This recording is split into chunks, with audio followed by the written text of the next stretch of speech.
Hello everyone, this is SD Parmar and you all are welcome to my YouTube channel DCC Deep Coaching Class. And today's video I am continuing with tenses. In last video I had given you the basic idea about the part of speech. Means whenever we speak, we write or we read any sentence, what the components are required to form a sentence, like subject, verb. The two types of verbs are there, helping verb and acting verb, object, all those things we had discussed. Today we will start with the verbs. So as I had told you, there are two types of verbs, in which one is helping verb. We must have an idea about helping verb. Whenever we are talking about tenses, our main concentration should be over helping verb only, because helping verb is the only thing from of which you can easily identify the tense of the sentence. और easy words में बताओ तो मेरा कहने का मतलब है, you must know the type of helping verb to speak correct grammar, correct English. कौन से tense में आपका helping verb किस सब्जेक्ट के साथ यूज होगा, और as per that subject and the tense what be the form of your main verb, that is only based on this helping verb. So as I had told you in last video that we have 12 type of tenses. In this 12 type of tenses, as I had told you, 3 subjects we are learning in singular and plural. So 3 subjects into 12 tenses, that means 36 kind of helping verbs, and as per the changes of this helping verb we need to learn the type of the acting verb. So first we will continue with the helping verb. So this helping verb I will make you very easy for you. Let us make one table form to understand helping verb, and this table, like I will distribute it into all the 3 tenses, and we need also our subject. Okay, so the first column I am making here, this is for the subject, and this is our present tense. In the present tense we need past, future and simple, continuous, perfect and also progressive. I think the column is very narrow. Progressive. Okay, so first let us make a column for present tense, and then we will make for past tense. Okay, let me use another pen also to make it clear. So as I had told you, we have the 3 subjects, I. So with I, in simple present tense the helping verb used is do, whether in continuous am, whether in perfect present tense have, and in progressive tense that is have been. Okay, so these are the helping verbs which is used with first person in present tense, all the 4 kind: simple present do, continuous present am, perfect present have, and progressive present that is have been. Then you, so with that also do, are, have and have been. Third person he, she, it, and with them we use in simple it is does, continuous is, has, and here has been. Now one thing also I want to make it very clear, that always remember your helping verb is hidden in your acting verb. This thing would be easily understandable for you when we will continue with the sentences, the type of the sentences. So always make this thing in your mind that your helping verb is always hidden in your main verb. Okay, so this is all about the present tense. Same I am making here for the past tense. The subjects are here only, and I am just distributing the 4 columns for simple, continuous, and here I will use blue pen.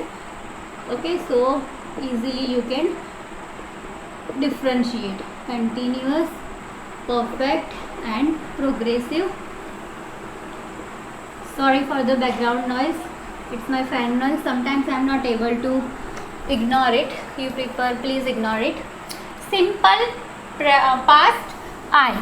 So the helping verb here uses did.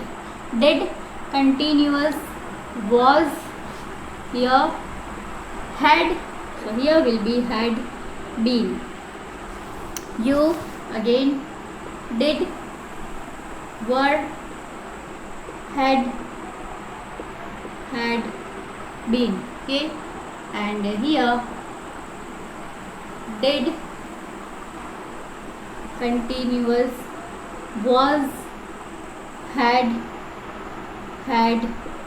been. Okay, so see the helping verbs 1, 2, 3, 4, 5, 6, 7, 8, 9, 10 and 11 means till past and present tense. In all the 4 texts, 11 type of helping verbs I have shown you. Okay, as I have told you that we have 3 subjects and 12 type of tenses, so 36 helping verb we need to understand, and as per the helping verb, the change of the acting verb we need to understand. Okay, so this till this much 11 type of helping verb I have shown you. I think it's clearly visualized to you.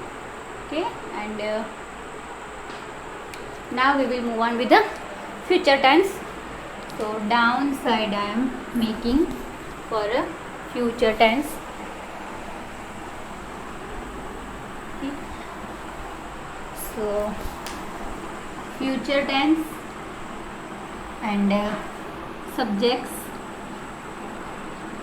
Subject तो change होने नहीं वाले हैं. Any tense the subjects will be same only, because subject मतलब क्या, वो तो persons है.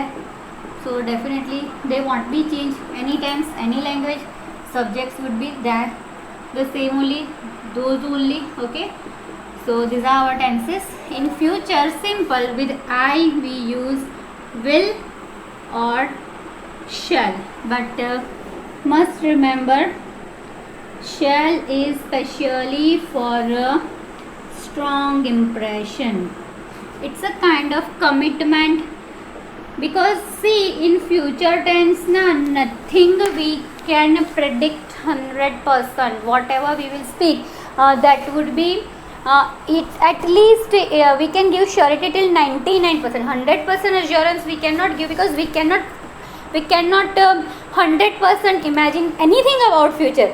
वेदर फॉरकास्टिंग होती है, हम प्रिडिक्ट करते हैं, हम डिज़ायर रखते हैं, पर ये सारी चीज़ें 100% फुलफिल हो ऐसा कोई भी हमको अश्योरेंस नहीं दे सकता. So when you are 100% sure about something in future, then only you use sure. Okay, next is again will और शल.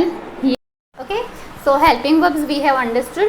About acting verb, as I had told you that as your tense will be changed with each and every different subject, you will be having different form of your acting verb.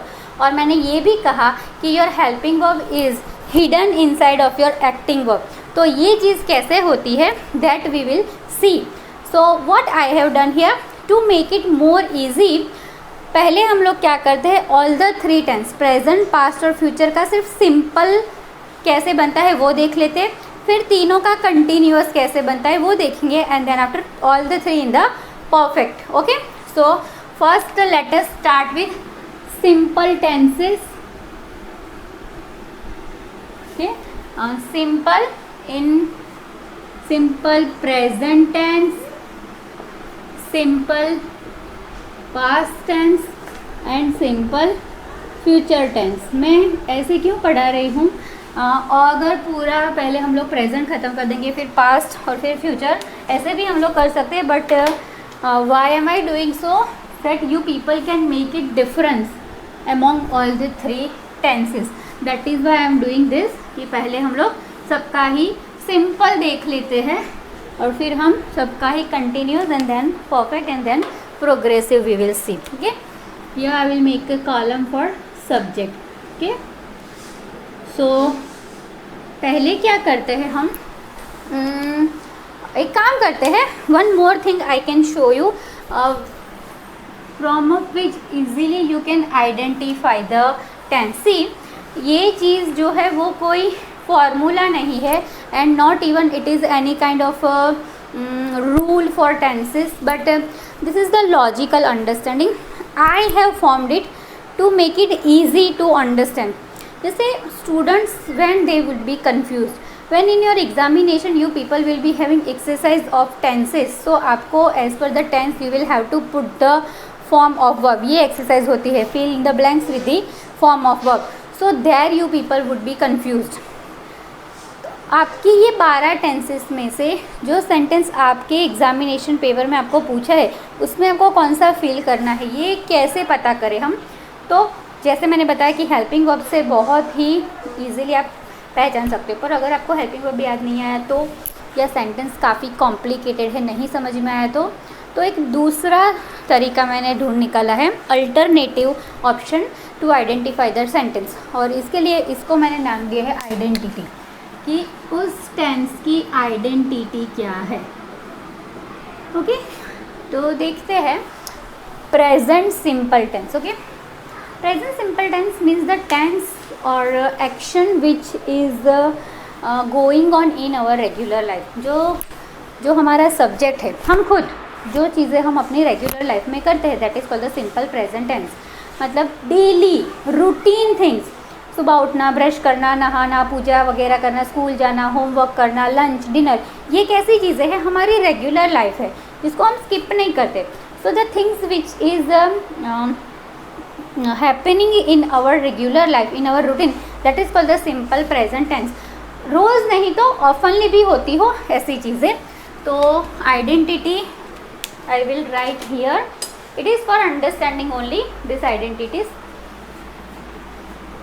For present simple identities we can take daily, routine, regular, always। ये सारे words क्या दिखाते हैं? Show simple present tense actions. Often, usually,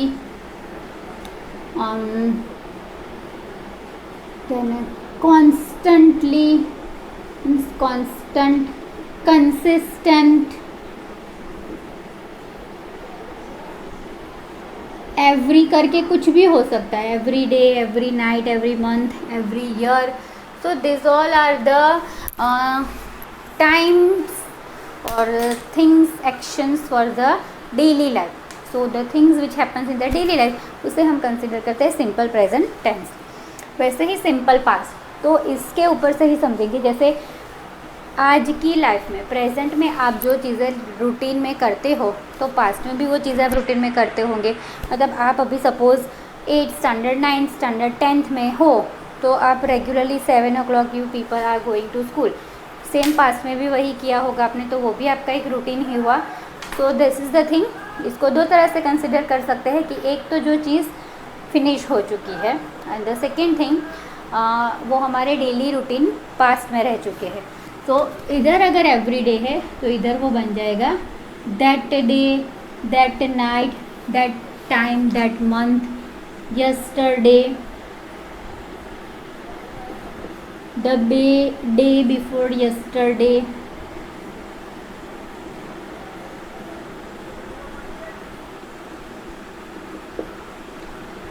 last month, night, day, anything we can take. और upon, once upon a time in Mumbai ना दिखाया है ना मूवी में, उस ज़माने में, मतलब मूवी भले आज बनी है, इस ज़माने में बनी है, पर दिखाया कुछ और टाइम, कुछ साल पहले की बातें बताई है। Once upon a time in Mumbai, पुरानी मुंबई कैसी थी, वो लोग, उनका लाइफस्टाइल क्या था, all those things they are showing ना। फिर वो एक्शन रिप्ले मूवीज़ में भी वो पास्ट में जाता है, पास्ट दिखाते हैं, ठीक, upon. So this all are the identities for past. Future upcoming है, आने वाला है, तो टुमारो, द नेक्स्ट करके इसमें, जैसे इसमें अगर लास्ट है तो इसमें next, day, month, summer, next year, anything. Upcoming, फिर नहीं, सीरियल्स में खास, टू बी कंटिन्यूड ऐसा लिखा हुआ आता है। मतलब क्या है कि कल वाले एपिसोड में ये आएगा, है ना। वो हीरो के सामने 3 बार ऐसा आ जाता है और फिर टू बी कंटिन्यूड ना, वो ऐसे ऐसे करके 2-3 बार हमको दिखाते हैं फेस उसका, and then after to be continued मतलब यहाँ से बाकी जो बचा वो कल वाले शो में, तो ये फ्यूचर दिखाते हैं हमको। So this are the identities from of which you can identify your tense. Okay, तो एक तो ये हो गए, बाकी हेल्पिंग वर्ब हो गए, उसका भी ब्रशअप ले ही लेते हैं हम।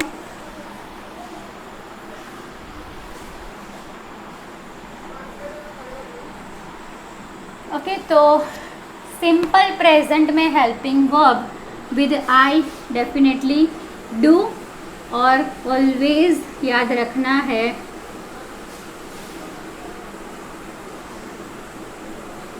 Hidden in main verb. कैसे है वो मैं बताती हूँ। अगर यू होगा तो बी डू, बट अगर ही शी इट है या किसी का भी नाम आता है, male name female name, then it will be does. Okay, past did with all 3 and future will or shall with all 3. Okay, now let me write 1-2 examples for each and every sentence to make you clear. Just a minute, let me take water.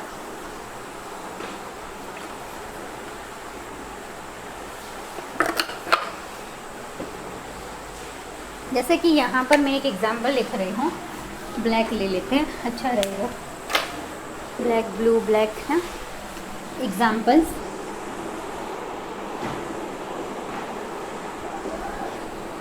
I wake up early every day. Now you see, every day हो गई identity इधर की, है ना। Wake up, तो आप लोग ये चीज़ें पढ़े हो कि any verb it is having its, ये बहुत समझने वाली चीज़ है। Infinitive, the form of infinitive, देन उसका past form and past participle PP form. Okay, तो अगर हम लोग इन्फिनिटिव लेते हैं गो, तो past will be went, past participle will be gone, नहीं डन कहाँ से लिख रही, sorry, gone. Okay, do did done. तो देखो इधर मैं क्या कर रही हूँ, I am using the infinitive only, main verb. Okay, so main verb only, so do do, हमारा डू जो है हमने मेन वर्ब में छिपा हुआ है। जब ये डिड बन जाएगा ना तो हम लोग पास में ये यूज़ करेंगे क्योंकि ये डिड है। ऐसे ही जब वो परफेक्ट पास बन जाएगा at that time we will use the third column. इसलिए बोल रहे हो कि मेन वर्ब जो है वो हमारे हेल्पिंग वर्ब में हमेशा ही हिडन होता है। ओके, इधर का एक एग्जांपल लेते हैं, इसको ही कन्वर्ट करती हूँ। आई पास में वो बन जाएगा woke, I woke up early, every day की बजाय वो हो जाएगा यस्टरडे। ओके, एक और लेते हैं, लाइक ही, डू का बन जाएगा did his homework on time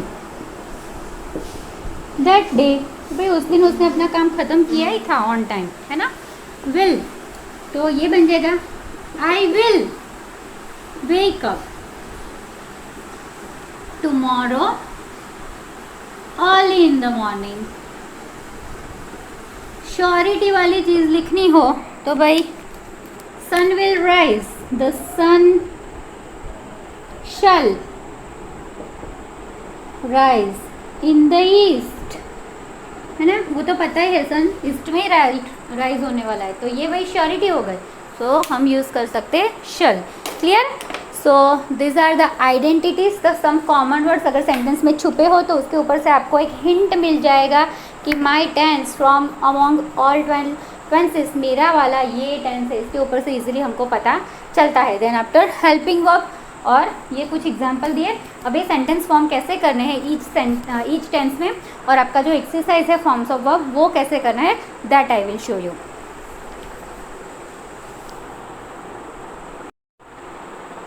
Okay, so now let's start with the sentence formation.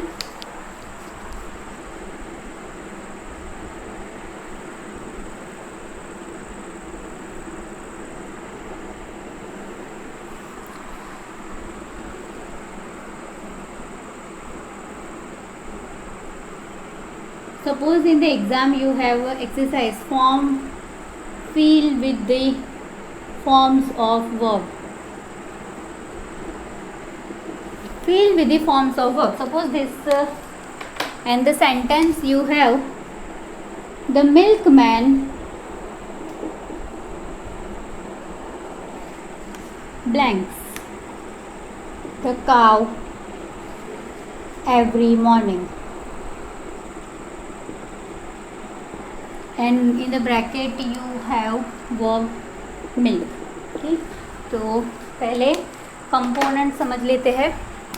सबसे पहला द मिल्कमैन, ये हो गया हमारा subject, because as last time I had told you in the sentence the person who is working that is called the subject. तो हमारे sentence में काम कौन कर रहा है? Milkman.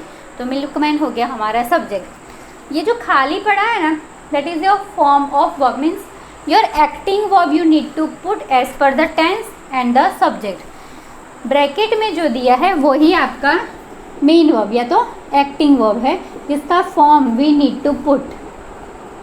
Okay, now here you see your helping verb is not there. तो मैंने बताया कि भाई हेल्पिंग वर्ब पर से आइडेंटिफाई करना है, तो इधर तो हेल्पिंग वर्ब है नहीं, तो आइडेंटिफाई कैसे करोगे? तो हेल्पिंग वर्ब नहीं है तो इसको पकड़ लो, identity. And every morning the identity I had written in the table of simple present tense. Okay, तो see it's very easy. Among all your 12 tenses आपका टेंस तो क्लियर हो गया कि भाई टेंस मेरा सिंपल प्रेजेंट ही है. ओके, और सब्जेक्ट है द मिल्कमैन. मिल्कमैन आई नहीं है, यू भी नहीं है, मतलब वो फर्स्ट पर्सन नहीं है, सेकंड पर्सन नहीं है, वो थर्ड पर्सन आ गया, ही शी इट वाला आ गया. तो याद करो ही शी इट में हम लोग ने हेल्पिंग वर्ब लिखा था डज. मैंने बोला था कि हमारा हेल्पिंग वर्ब जो है it is hidden inside of your main verb. तो डज हो गया. तो हमारा जो फॉर्म ऑफ वर्ब आएगा it will be on the basis of our helping verb. तो मिल्क क्या बन जाएगा? Milks. So the milkman milks the cow every morning. One more, I blank not blank spicy food. Now you see it's a confusing sentence. You have two blanks, दो dash है, आपके पास एक ही verb है. तो इधर वाले में क्या फील करोगे? या तो फिर इसको इधर करोगे, कन्फ्यूजन हो गया. So you see here it's a type of negative sentence. तो नेगेटिव सेंटेंस में अभी देखो आई मतलब फर्स्ट पर्सन, उसके साथ था helping verb do. So whenever your negative sentence are there you need your helping verb. I do not, और do के साथ always main verb as it is, मतलब कि इन्फिनिटिव फॉर्म ही पुट करना है. eat, I do not eat spicy food. So form of this, the formation of the sentence, formula क्या बनता है हमारे पास? फॉर्मूला बनेगा ये, if your subject is I, then main verb as it is, मतलब जो फॉर्म है फर्स्ट फॉर्म ही है वही पुटअप करना है, main verb in the first form and then after other words, जिसको हम प्रेडिकेट बोलते हैं. Same for you, main verb and other words. But if your subject is third person then your main verb plus S और E S as suffix, जैसे इधर लगाया ना S, milks. S generally सबके पीछे हम ऐसे लगाते हैं. E S when we will keep if your word verb, चलो ना, verb ends with S H Z O E, then E तो हो गया तो आप ऐसे लगाओगे, ज़रूरत नहीं पड़ेगी. Okay, if it is ending with this bench है, सी एच है, तो हम लोग लगाएंगे E S. Okay, so this is the main verb S plus E S as suffix plus other word as it is. Okay, so this is the formation for the affirmative sentences, simple sentences. the same formula for negative sentence अगर हमको use करना है तो कैसे करेंगे हम लोग?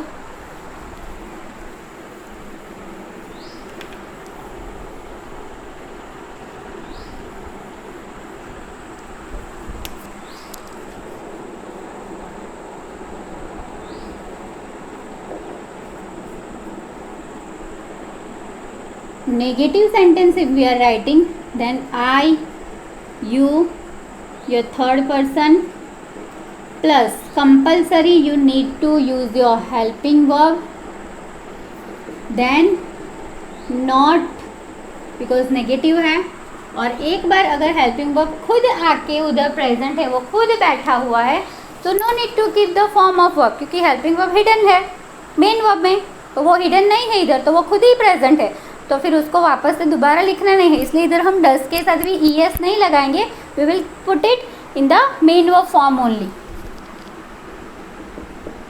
Main verb as it is, और first form of verb. Okay, and then after your other words. So this is the formula for your negative sentence. Same way for interrogative. Interrogative में pattern change हो जाएगा. कैसे करना है? Generally क्या होता है, subject comes at the first position, then helping verb, then main verb, ऐसे आता है.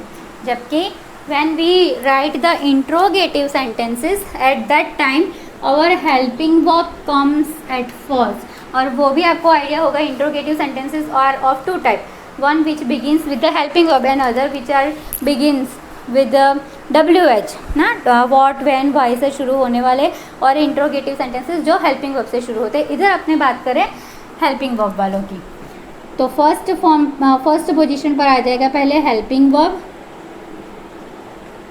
then subject. Okay, like do, I, and then main verb, first form only, no change, क्योंकि helping verb अपने आप present है. you के लिए भी वही do you, जबकि थर्ड पर्सन हो तो does, and other word as it is. Okay, इसी को अगर इंट्रोगेटिव नेगेटिव बनाना हो तो भी बहुत इजी है. Interrogative negative just you put do plus your subject plus not plus main verb, like do I not eat, or do I eat spicy food. do I not eat short form में क्या बोलेंगे, do not, so short form will be don't. does not, short form will be doesn't. Okay, he does not drive a car, he doesn't drive a car. does he drive a car, doesn't he drive a car, this way. Okay, so these are all sentence formation for simple present tense.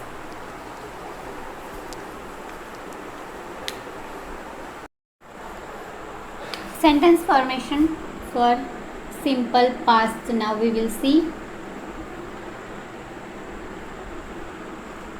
So at first position definitely subject, then HV means the helping verb, या तो hidden in the main verb, and then other words. Example देखते हैं. यहाँ आपका main verb जो है वो compulsory second form of main verb, okay, और द पास्ट फॉर्म, ये खास याद रखना है. कैसे होगा देखिए, I went to market last Monday. Okay, simple sentences बनाएंगे अभी, सिर्फ फॉर्मेशन ही सीखना है. ये हो गया अपना सब्जेक्ट, वेंट अपना मेन वर्ब, और मेन वर्ब का क्या है सेकेंड फॉर्म, वो टेबल बना के अभी देखा ना, गो का पास्ट फॉर्म है. एंड लास्ट हो गई अपनी identity of the tense.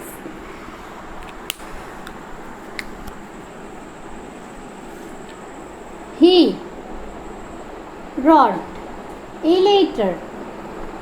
Okay?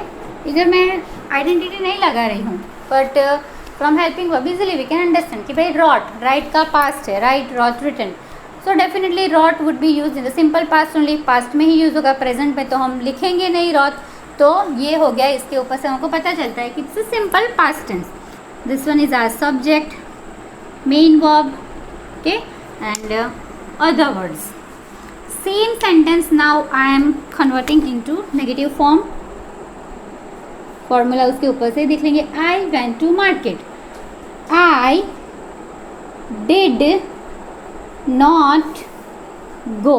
See, as I had told you, main verb if present, then why to keep second form of our main verb. Helping verb अपने आप में ही present है, इधर did खुद ही present है. I did not go to market last Monday. Okay, so formula would be subject plus helping verb plus not because negative है plus main verb in the first form only, not in the second form. Main verb will be in the first form because did itself present here plus other words. Okay, one more example. Anita, third person, did not eat an ice cream.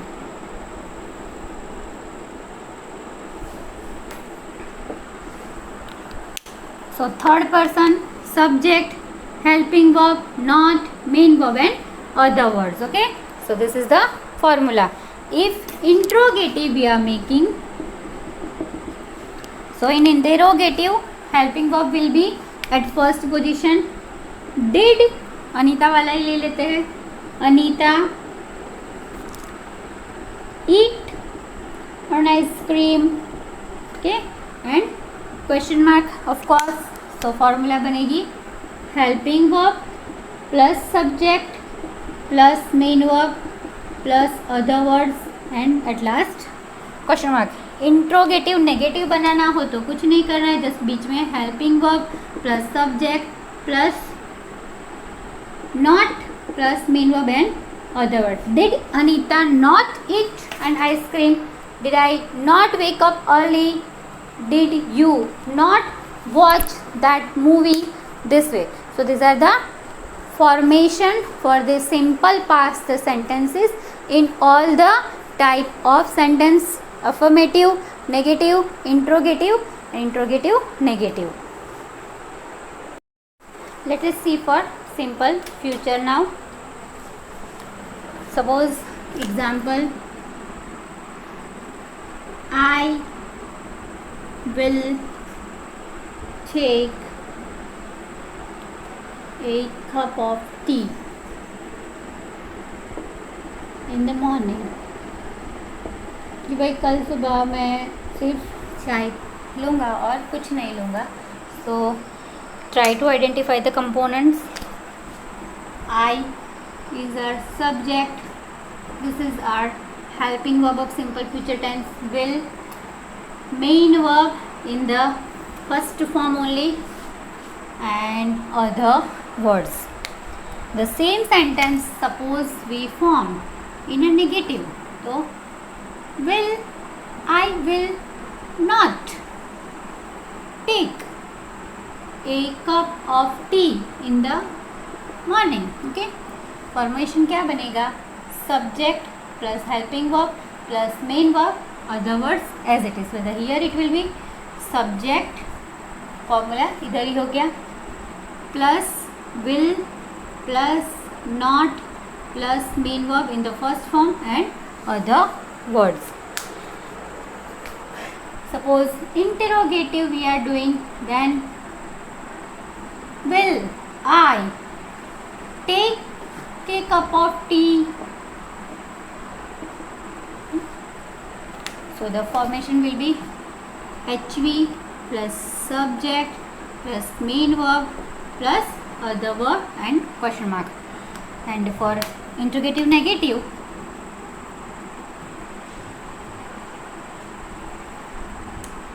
will I not take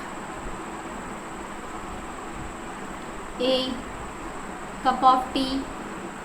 तो short form क्या बनेगा? will not will become want, WONT, not WANT. Okay, so this is the formation for simple future in all the four kind of sentences.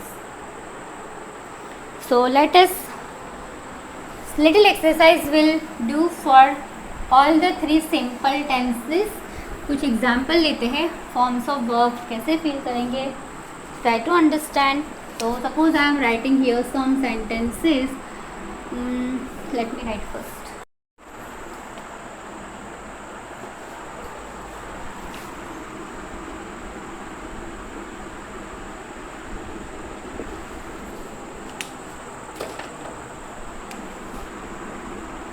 Continuous, present,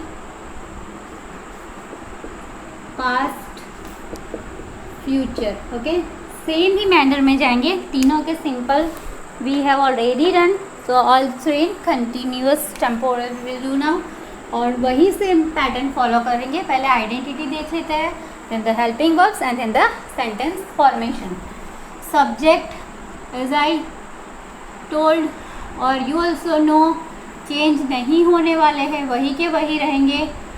किसी भी language में, किसी भी tense में subject जो है वो चेंज नहीं होते हैं कभी भी. Oh sorry, I forgot pattern. First we need to see the identity ना. Sorry, identity first. Present continuous, continue from the word only we can understand कि एक्शन चल रही है. अभी मैं जो कर रही हूँ वो भी कंटिन्यू ही है, आप जो करो वो भी कंटिन्यू है. You people are watching this video, I am teaching you. So ये जो चीज़ें right now what is going on in our present, हम अभी जो कर रहे हैं, मैं जो बोल रही हूँ ये कंटिन्यू है अभी. सो present continuous identity at present now. Okay, running in present. Past में वो बन जाएगा देन, THEN, देन टाइम है. when also we use and while. how to use that we'll see in sentence formation. Then in future all those, tomorrow, upcoming, day after tomorrow, मतलब simple present में जो लिखा था ना सब.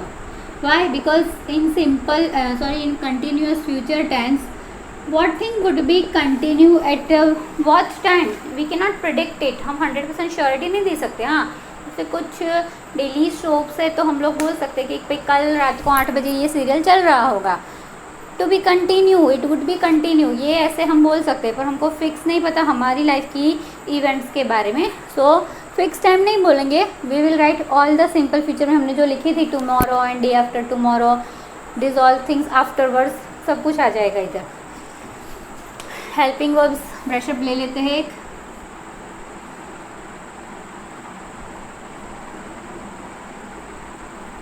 If I, then in present am. इधर मैं काम करती हूँ, आपको मेन वर्ब का फॉर्म कैसा रहेगा ना, that also I am writing.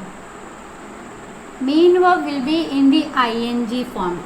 मतलब जो भी होगा ना उसका ING वर्जन यूज़ करना है. अगर डू हो तो डूइंग, ईट हो तो ईटिंग, स्लीप हो तो sleeping. Okay, so I am ING, you are ING, he, she, it is ING, whether in past was ING, were ING, was ING, and in future any subject will be or shall be, acting verb will be in the ING form. Okay, so these are the identities and helping verb and form of main verb. Now we'll continue with the sentence formation.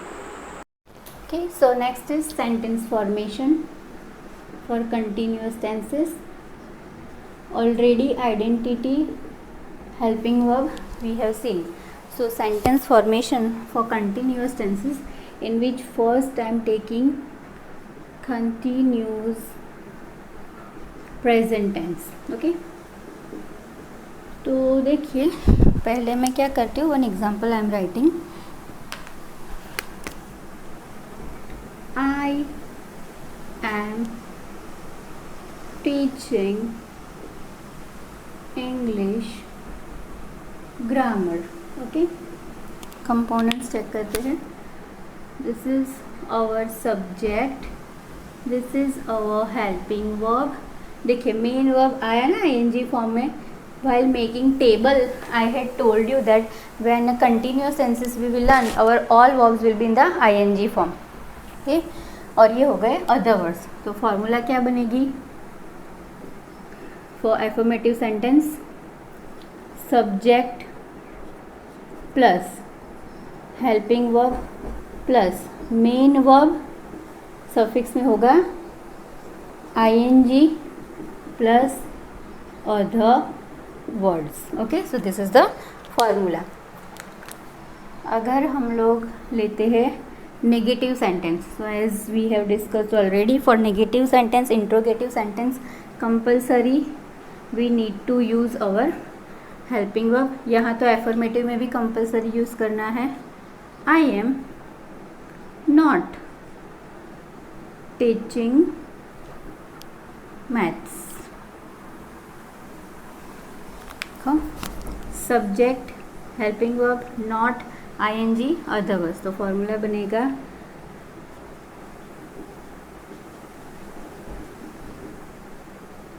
Main verb in the ing form and other words. Okay, so this is the formula for the negative sentences. Interrogative. Am I teaching maths? ये तो मैं आई के लिए ही बना रही हूँ। Suppose other subject also I am using she is learning. Okay, तो formula में क्या आएगा? Subject plus helping verb plus main verb. मतलब ये शी वाला सेंटेंस मैंने थर्ड पर्सन को यूज करके बनाया। यू आर ईटिंग, तो फॉर्मेशन भी इधर ऐसे लगे, are you not eating, is she teaching maths, ऐसे। ठीक है, सो सब्जेक्ट प्लस, सॉरी इधर तो हेल्पिंग वर्ब पहले आएगा, helping verb plus subject plus ing version of main verb plus other words. Okay, so this is the formula for the affirmative sentence, interrogative, negative. और एक हम लोग वो भी देखते हैं, इंट्रोगेटिव नेगेटिव। कुछ नहीं करना है, same. Am I not teaching English, are you not eating an apple. Okay, is she not, ऐसे। तो एम नॉट का शॉर्ट फॉर्म होगा amn't, are not the short form will be aren't. Sorry for the background noise, पवन बहुत ज़ोरों से चल रहे हैं। We know that weather is not good, so I am not able to ignore it. आवाज़ें बाहर से आ रही है। Is not will become isn't. Okay, so this is the sentence formation for continuous present tense. Now we'll move on with the continuous past tense.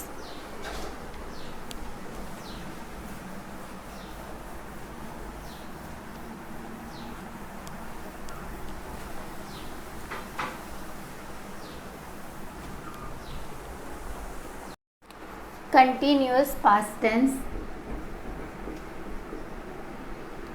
Here two helping verbs, was and were.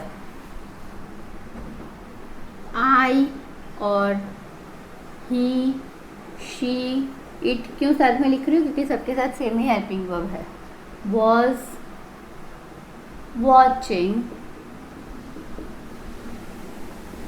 TV. Okay, now I had told you कि हम लोग जब past use करेंगे ना, तो अपने पास identity में मैंने 3 वर्ड्स दिए थे, देन, व्हेन और व्हाइल। तो तीनों को एक एक में यूज़ करने की कोशिश करते हैं। Like he, she, is, was, is नहीं है, इट है, watching TV, while I was sleeping. और इसके प्लेस पर हम व्हेन भी लिख सकते हैं ना, या तो हम ऐसे भी लिख सकते हैं, I was sleeping then when she was watching TV. Okay, दूसरा एक सेंटेंस बनाने की ट्राई करते हैं। Annu was reading at that time when I was sleeping, or while the doctor came. अभी देखिए इधर ये वाला सिंपल पास्ट वाला है एक fragment. while the doctor came, grandma was sleeping. ये फर्स्ट फ्रेगमेंट जो हमने बनाया that is of the simple past fragment and the second fragment is of the continuous past. So this thing also could be happen in when we are dealing with continuous past. एक fragment जो रहेगा वो आपका simple past में रहेगा और दूसरा रहेगा कंटिन्यूस पास्ट में. ओके, तो फॉर्मूला क्या बनेगी सेंटेंसेस की?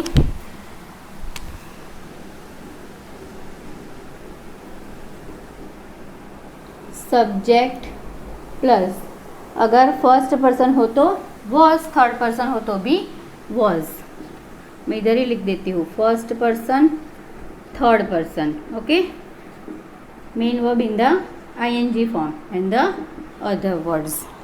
वेदर अगर subject is second person then helping verb word, main verb in the ing version and other words. Will make it negative then.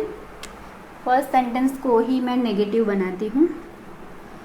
तो I was not watching TV. बाकी चीज़ें तो same ही रहने वाली है and blah blah blah. Then Anu was not what ever. इसी को इंट्रोगेटिव बनाते हैं. ये क्यों ऐसे कर रही हूँ? ताकि I am trying to show you कि आप लोग खुद भी प्रिडिक्ट करो. अभी आपको समझ में आने लगा होगा बिकॉज ऑलरेडी सिंपल में हम लोग कर चुके हैं, कंटिन्यूस प्रेजेंट में हम लोग कर चुके हैं नेगेटिव इंट्रोगेटिव.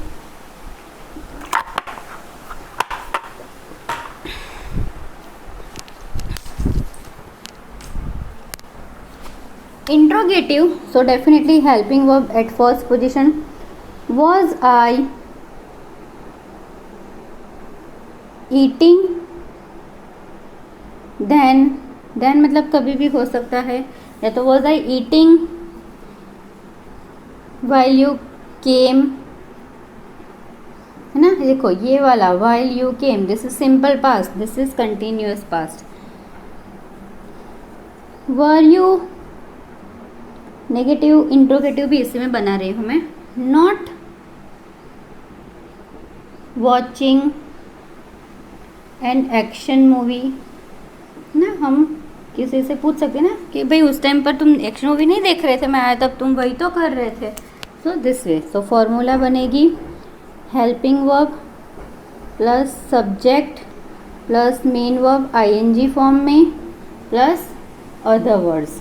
और इसके लिए helping verb plus subject plus not plus ing and other word question mark. Okay, तो नेगेटिव सेंटेंस का तो इधर ही हो गया. Subject plus helping verb plus not plus ing version में main verb and other words. Clear? This is about the simple continuous past tense. Now we will move on continuous future tense. Now sentence formation for continuous future tense.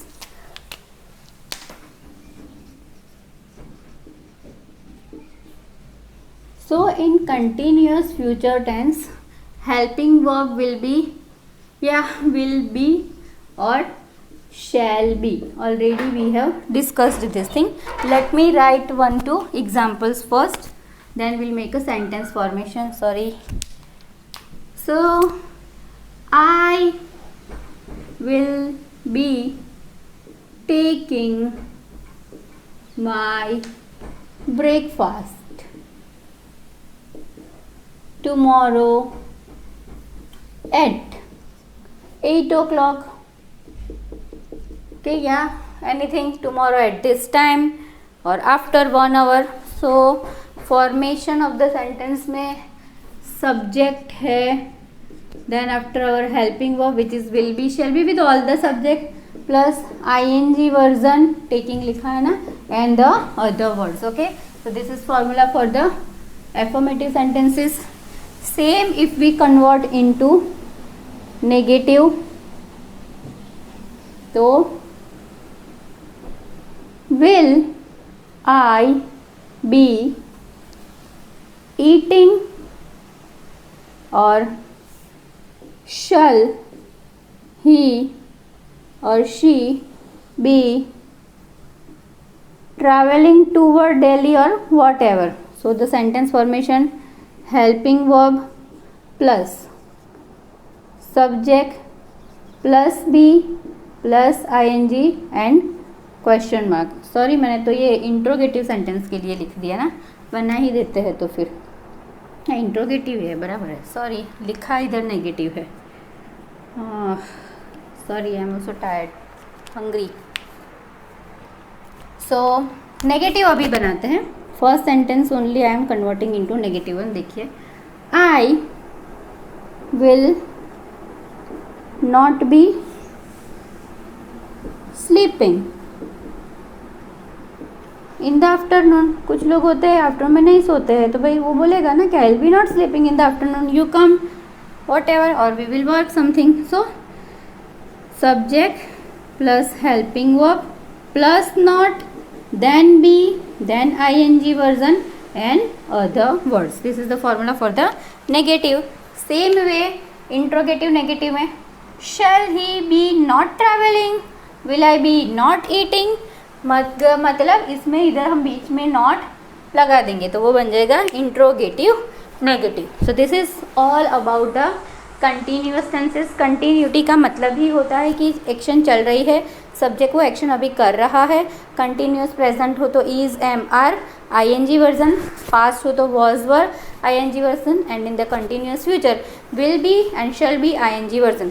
In the introductory part video only I had told that among 12 tenses only 8 tenses we are converting into passive voice. तो खास याद रखिए, this is our first tense which we will not convert into passive. Continuous future का passive हम नहीं बनाते हैं.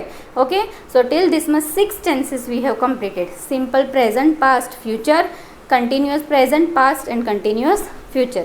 Now we will continue with perfect tenses. Okay, so now let us start with the perfect tenses. Already we have completed simple present, past, future, continuous present, past, future. Now we will continue with perfect tenses.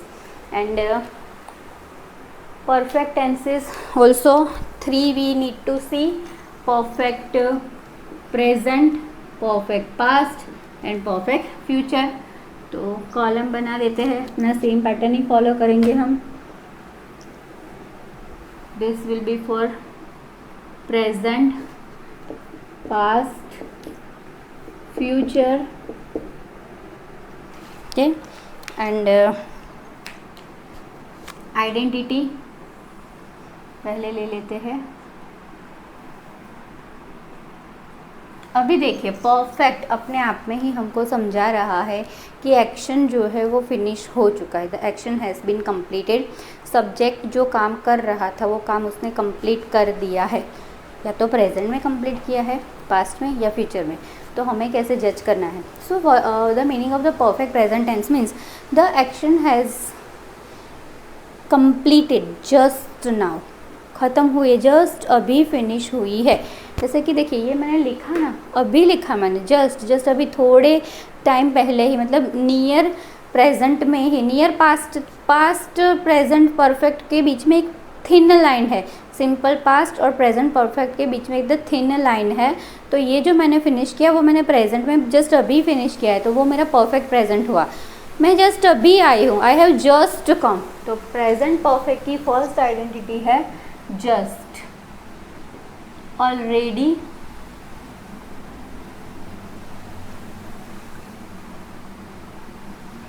Past की identity वो सारे के सारे हो जाएंगे all of simple past. और एक दूसरा भी अपने पास तरीका होगा कि when you will be solving your exercise of functional word, sorry, forms of verb, your one fragment.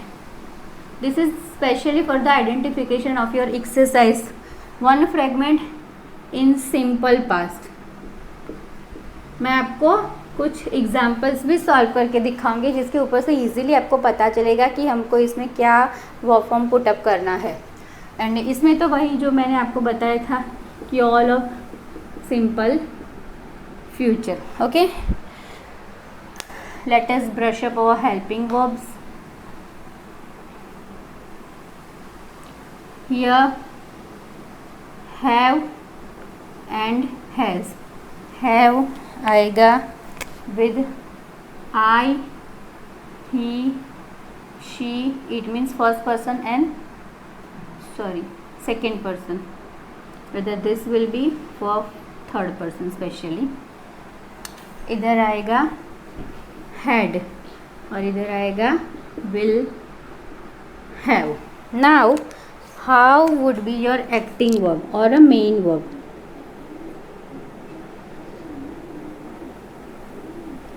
So acting verb or main verb will be in the past participle form or third form of verb।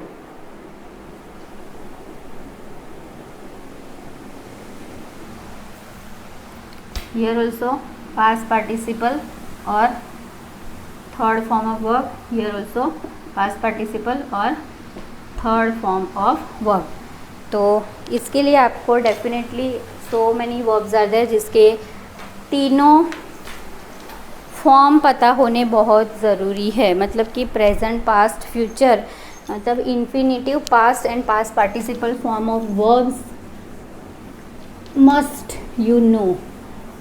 So let us first little brush up about this thing. तो इसका एक actually ना पूरा topic ही है regular verbs and irregular verbs। in the next video I will do that one also।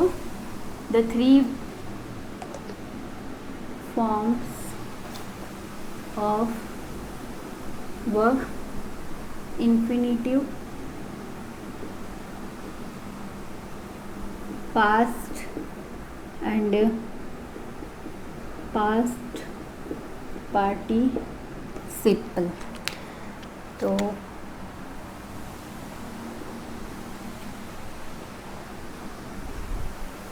Infinitive is always TO, to form से होता है, to do. So here it will become did और it will become done, the third form of verb.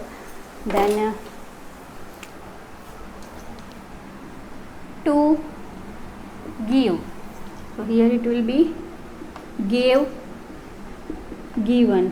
Late me change the marker, wait, weather is so much humid ना, बहुत जल्दी dried up हो जाती है मार्कर्स।